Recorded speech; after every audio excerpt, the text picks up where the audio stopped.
Hello, everybody, and welcome to our May book club. Today we have April White with us, and we're reading her book, Marking Time. So thank you so much, April, for joining us today. Thank you so much for having me. It's an honor to be part of this. So I'm from Tallinn. What part of the world are you in at the moment? I'm in California, in Southern California, just south of Los Angeles. Mm-hmm. So I have quite a few questions for you. And we've usually talked with authors about their experiences as readers also. So what are your favorite genres that you like to read? My beginning as a reader really came up through fantasy. Mm-hmm. And all through high school and college, I was fantasy, sci-fi. And then I shifted into mystery and thriller for a little while, and then stopped reading those when I became a private investigator because there were too many inaccuracies. And then I found my way back to fantasy and sci-fi. And at the time when I discovered some of the more modern sci-fi fantasy writers, which has been fun because the old stuff doesn't always hold up. And then, I don't know, since 2016, I have shifted into a lot more romance and historical romance as pure escapism, just because I didn't want anything that was possibly dark or political because it was too close to what was happening in the real world. And so now I float back and forth. I read a lot of YA, a lot of fantasy, a lot of historical romance, some contemporary romance. So it's very mood dependent. Mm-hmm. Do you remember the first book that you read? I don't remember the first one, but I have memorable early ones. I had a friend when I was young, childhood friends, like we grew up together. She went to a Waldorf school that was very different from my public school. And in their class, I think it might have been in 5th or 6th grade, they were reading the Harper Hall of Pern series by Anne McCaffrey and Dragon Drums. And she handed that book to me and she's like, here, you have to read this. And I was completely hooked and immediately plowed through everything that I could find in Anne McCaffrey and then continued from there. And also another memorable series was when I was 12 and I was trekking in the Himalayas with my dad. I was the only one in the family who could go on the trip. So we were in Kathmandu, ready to go on the trek, and we found a bookstore that had English books. And it was basically the used books that other trekkers would leave behind. And I found some Enid Blyton books and her 5 Find Outers and Dog and the Mallory Towers and the Twins of St. Clair. Those books I had never even heard of, like English YA or middle grade lit, and those were wonderful. And I have tried to track them down for my own kids and did read them some 5 Find Outers and Dogs when they were little. So yeah, those are memorable. Mm-hmm. Are your kids also big readers? Have you been able to install that into them? Yeah, I feel very fortunate that the young literature, middle grade and YA, was so much fun to read out loud because each boy read the Harry Potter series when they were 6 years old. So my oldest heard it twice because the youngest is 4 years younger. And then, they heard it in cars, audiobooks. They're both really big audiobook listeners. And it's probably because I would use reading to them as an excuse for me to sit down. Like there was nothing else I could do. I just had to sit on the couch and read to them while they played with Legos or whatever. Yeah, I'm the same way. We stopped at book number 5. That was 800 pages that I read to him. So I'm just hoping that, when he's a couple of years older, he will pick up the series where we left off. Yeah. But my son is very obsessed at the moment with Jeff Kinney's The Diary of a Wimpy Kid series. Right. So Right. that's where his question comes from. Mm-hmm. So he asks if you have any favorite illustrators. So I'm really glad that you sent me that question early, because I was able to go through the bookshelves in my youngest. I have a 14-year-old and an 18-year-old. And my 18-year-old is off to college and listening to all of my favorite books whenever he's between papers. And the 14-year-old has all of the books that he inherited from both kids when they were little. And every once in a while I go through and I donate the ones that, you know, there's no chance he's going to read again. But there are some that I can't let go of. And, you know, he's long past the Spider and the Fly. Okay, very good. So, I haven't seen that. So this is a Tony Di Terlizzi. And it's, you know, this sort of dark and interesting graphic kind of stuff. So I love this. And I love both the illustration and the story of The Wolves in the Walls, Neil Gaiman. This is really fun. And it's very fun to do the voices. Okay. And then this one, I don't know where I found it. I don't know, maybe it's not independent. Maybe it is actually traditionally published, but Letters from Felix. The art direction on this is so good because it's this toy bunny who gets left behind in an airport and then goes on all these journeys. And every other page has an envelope with a letter in it. Oh. And there's so much fun to read. I actually wanted to write one just because of this book.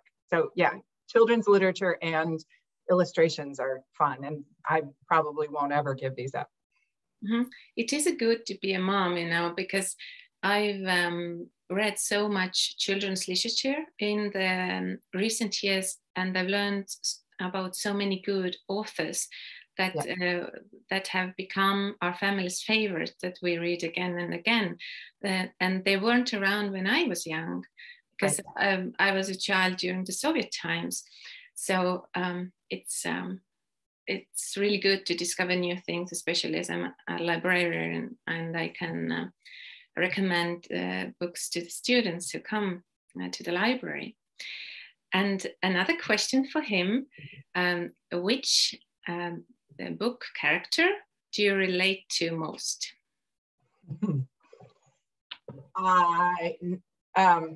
So in the third book of my series, it's Changing Nature, there are two boys in it, Connor and Logan, and I basically took them directly from my sons. So that book, my husband was working out of the country that summer that I was writing that book. And so just to get them out of the house, because I would hold up in my room and they would have the run of the house, I said, all right, let's go for a walk. And so every day we'd go for a big dog walk, and they would ask me what I had written that day. And so I'd describe what the story was and, you know, what their characters were doing, because their characters are both shapeshifters. And I had already determined that Connor's character would shapeshift into a wolf, but I hadn't figured out what Logan's would be yet. And he looked at me like it was the most obvious thing in the world. And he said, well, I should be able to change into everything. It was like, well, yeah, actually you should. And so one of my favorite scenes that I wrote in that book is Syra is hanging out talking with their mother, and she's discussing the Connor. And meanwhile, Logan, who she's just met, has swooped in as a Philippine eagle, startled her, then is sitting in the, when he changes back, he's naked because he can't have clothes on. And he changes into a meerkat, and he changes back and he changes into a leopard. And she's trying to keep a straight face over. She looks back, kid, he's something else. And he's just messing with her. And it's like, yeah, those are my kids. Okay, it's I've asked this before from other authors, but you already told that two of your characters are based on real people. So how about the others? How did you come up with Sarah, for example? Because she's such an unique character in some ways. You put together like this tomboy character who likes to run around the city, and yeah. So. She's my first character. She's my first book. And she is a combination of me and who I wish I could be and who I've admired in other people, combined with lessons or things that maybe I wish I'd learned early. Coming up with her and her story really was in a conversation with my husband. We were sitting, we have a hot tub, or had a hot tub that worked at the time, that we called the think tank. We'd go bring our coffee in there in the morning and talk through story. And just in deciding what to write, I was reading a lot of YA at the time and really enjoying it, because it was at a time when I was working and doing other things that I didn't feel like I had the attention span to go 7 layers deep into a story. So going 3 layers deep was perfect. It was just enough action, adventure, and character development. And there was always like a character experiencing something for the first time. It's been a long time since I've had those sort of like first love or first fear, or, that sort of adventure that you really do get in young adult books. And I thought that I was writing for a young adult audience when I was writing this story. But I was writing something that I wanted to read. And since I've written it, and since I, tracked who reads it, I discovered that 75% of my readers are women, 10% are retired men, which delights me. And it doesn't matter to me that young adult readers kind of stumble on it, because they're getting it from their parents, from their moms. And that really makes me happy, because I did write what I wanted to read. And so I wanted to read about this character who had, issues with her parents and was a fish out of water in this time that she did not expect, and was experiencing and making up what she was experiencing as she went along. Like, there was no rule book for how to deal with 1888. So she had to exist on wits, and trust, and learning to trust was hard for her. And when I look back at that, there's a little bit of autobiographical stuff there that nobody wants to touch. I read a lot of young adult books, and I think there are so many amazing ones, because sometimes the authors can give a really new and fresh perspective of things that maybe we wouldn't write to adults about, that we think that, okay, we know it all, but actually we don't, and we have so much to learn still, even if we're older. So I really enjoy good YA book. So, but how did you come to writing anyway? Have you always had this desire to write? Or? Yes, and it was fostered on that trip when I was 12 to the Himalayas. My 6th grade teacher didn't give me a big packet. It was during the school year. She didn't give me the big packet of homework to take. She handed me an empty journal and said, I would like to read this when you get back. Okay. And that was a great assignment. Actually, for any teacher, I would recommend it, because for 6 weeks, I was gone and thinking about my day. I wasn't just living it. I was actually thinking about it in terms of a storyteller. What would be interesting? What would be funny? What would be vivid that I could write to tell my teacher, who I really respected and was grateful that she hadn't given me the packet of homework. And handing her that book I was proud of it, but I was also terrified. Like, what would she think? And she was so generous and so grateful to have read it, and I felt like I was writing for an audience. And so that experience, it stayed with me. And I I was an English major in college. I went into school thinking that I would be a communications major and do communications law because my parents are lawyers. And within one semester, I immediately realized, no, the class that I'm getting the A in, the effortless A, is English. So go with what you love, not with what you think you should do. Mm-hmm. And my favorite class in college was creative writing. And then when I look back at the jobs that I've had since I graduated from college, they're very different, but every one of them has some aspect of storytelling or a written work product. And I could find the storytelling in all of them. And ultimately, when my husband started working out of the country in summertime, which happened about a decade ago, I realized that it was kind of time to put up or shut up about writing the book that I had wanted to or thought about writing since I was young. And it coincided with the rise in independent publishing, so that I kind of always knew that I had the ability to publish a book in my back pocket if I couldn't navigate the maze of traditional publishing. So that confidence helped a lot. That was a really long answer for that. I'm sorry. It's okay, because you already kind of went with my next questions about publishing. I know that quite several famous authors have been self-published at first. Mm-hmm. And how did it start for you? You mentioned that you knew that you would be able to be self-published, but what was the process? I know that you're quite known now.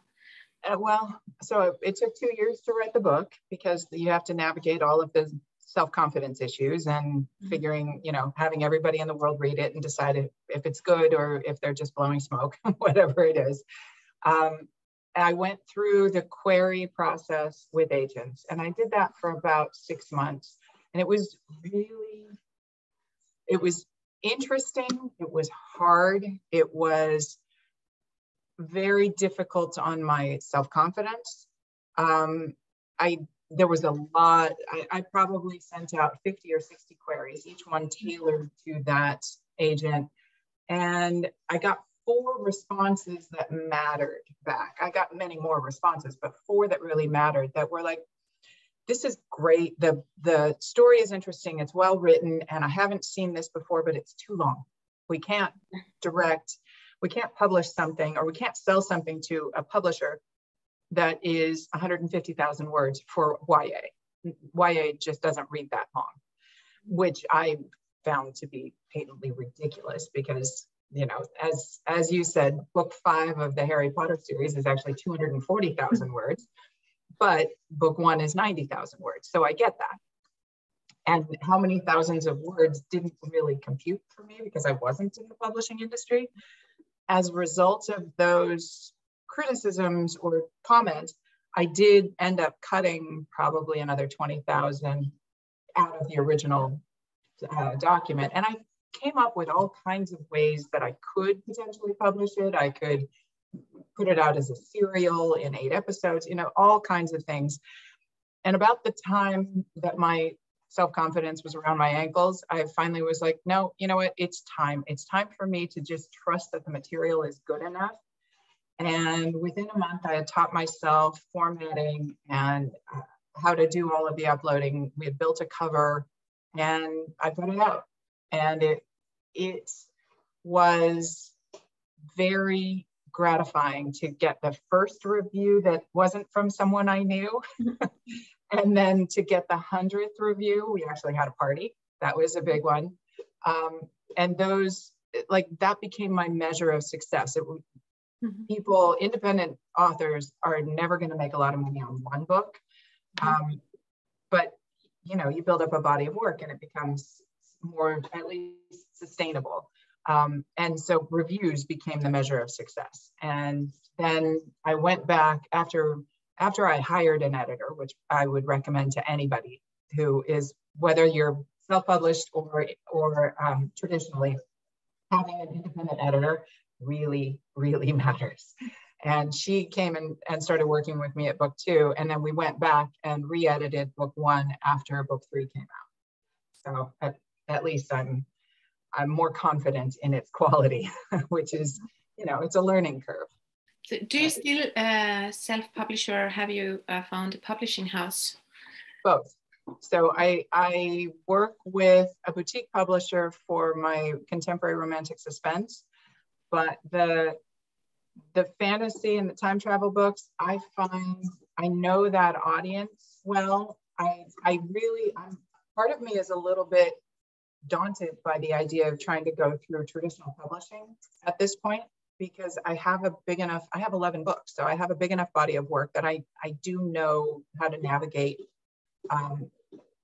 like finding that audience. I don't have an enormous audience, but I have a really engaged and generous and lovely audience for my books, and they know what to expect with me. I know what to expect with them. And so I'm confident and comfortable releasing those books myself. It's the more I know about publishing, the more I am aware of things like cover design and, release processes. And the more I've been able to learn from mentors, and then been able to, in return, mentor some other authors. So I'm very, very grateful for that experience. But I'm not certain that the relationships with traditional publishers are as vital as they used to be. Like, you couldn't get read without that. And I think, yes, they do have the potential to reach a wider audience, but it's not quite as necessary for everybody. Mm-hmm. You mentioned that you now have an editor you work with, but do you have like a group of beta readers, or the readers who give you feedback and stuff like that also before you give your manuscript to the editor? Yes, for sure. And different ones for different genres. Mm-hmm. So, and I trust my beta readers. My editor, I trust without question. There was one book with the publication company that I was going to go with their editor, mm-hmm. because it was new with the first book. And ultimately I hired my editor to read before I ever sent anything into them, because that trust is necessary. And I have that sort of trust with my readers as well. I trust that they are not just going to tell me it's good. They're going to tell me what I need to hear about every portion. And I think they also trust that I don't get offended. I don't feel like there's anything personal. It's all about the work. So mm-hmm. I think that's vital to have for every author, because we all work in a vacuum for the time we're putting the down on the paper. And then, it doesn't exist in the world until it gets read by other people. And talking about readers now that get to see your final work, how much do you interact with your readers? I interact with a lot with my readers. I have a private reader group on Facebook, which, if I could avoid Facebook, I would, but I can't. And so I live kind of in the small groups that I am part of. I'm part of Tempest Fugitives. I lurk there. I don't really interact as much, but I definitely read the posts. And then with my reader group too, it has evolved into, it's called Kick-Ass Heroines, but it has evolved into this group of men and women posting about books that we all like. They found their way there because they have read my stuff. So we do have some similarities in book taste. But we also post about extraordinary women, and there are also dad jokes that show up every once in a while. So it's a fun and a safe and supportive group to be a part of. And I find that with like book events that I go to as well, the connections, the one-on-one connections, or the connections with a small group of readers, it's like the few times that I've been able to teach in front of a classroom. So I understand what you do to a small degree, and I understand how very hard your job is, but those connections are the fuel I do. When I'm alone writing, there's nothing to fuel me. I'm pouring everything out, and those personal connections with readers and hearing and seeing and understanding what they get from the words that I put up there, that's important. That's the thing that gives me the energy to do what I do. And I also know that when I kind of hide out, when I'm not really interacting, most often it's because I feel guilty about the book that I haven't finished yet, or, you know, the promises that I wish I could make, but I'm not prepared to because I need to recharge myself. Kick-ass heroines. That's a really good name, because I do love strong female characters, because they're sometimes difficult to find even in young adult, and I think it's very very important for girls and women to read about those kind of ladies who know what they want, and they and who are true to themselves and their beliefs. But I read on your webpage that you've done many different things, worked different jobs, and also as a reader, I saw in marking time that you must have done a lot of research. I believe maybe some of the experiences that you had in life might have helped you with writing that, but how much research did you actually put into that book?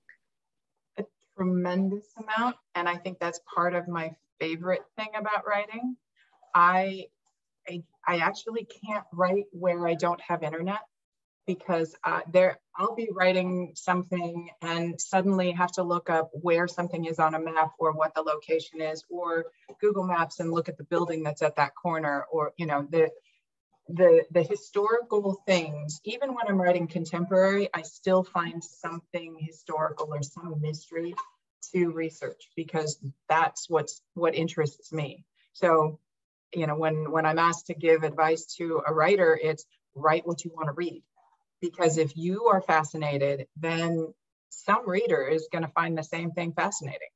And the more I learn the truth about a historical time period, or a location, or some other aspect of whatever it is, the richer I'm able to make that scene, and the more plot sort of reveals to me, because there are things that I would never have considered writing about, except I stumbled across this fact writing something else.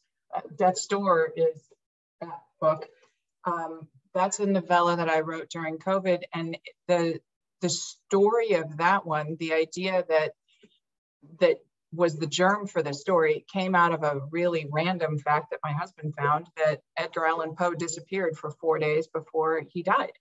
And when he was found again, he was found stumbling around Baltimore in strange clothes, incoherent, and he mumbled one name, and then that was it. He was Reynolds was the name, and he was gone.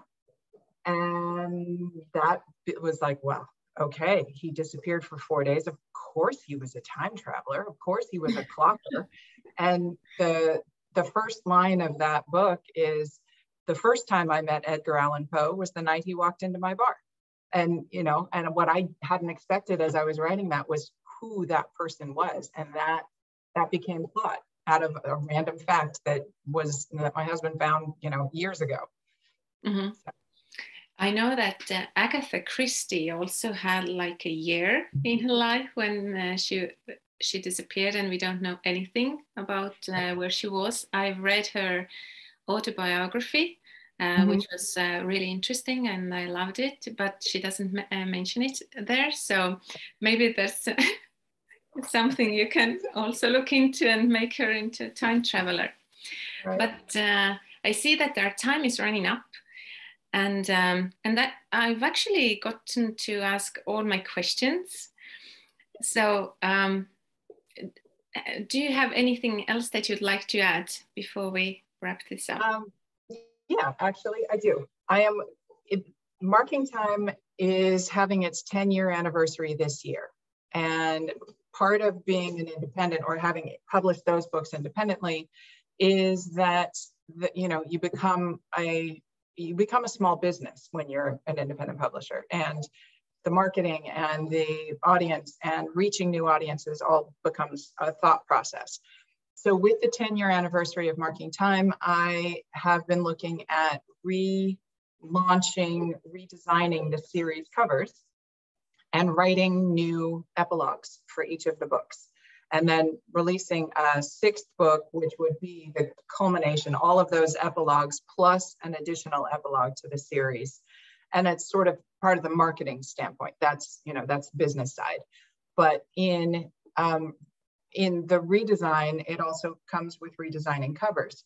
And these covers were designed for me by a friend of mine who I admire very much. Her design and marketing acumen is tremendous.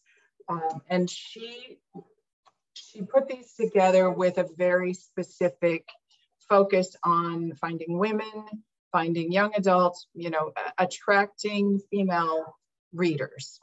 My original covers looked more like this, which is more sort of standard fantasy with the object and the big title. And fantasy has swung that direction again. And so I'm right now in the process of redesigning the look of the series.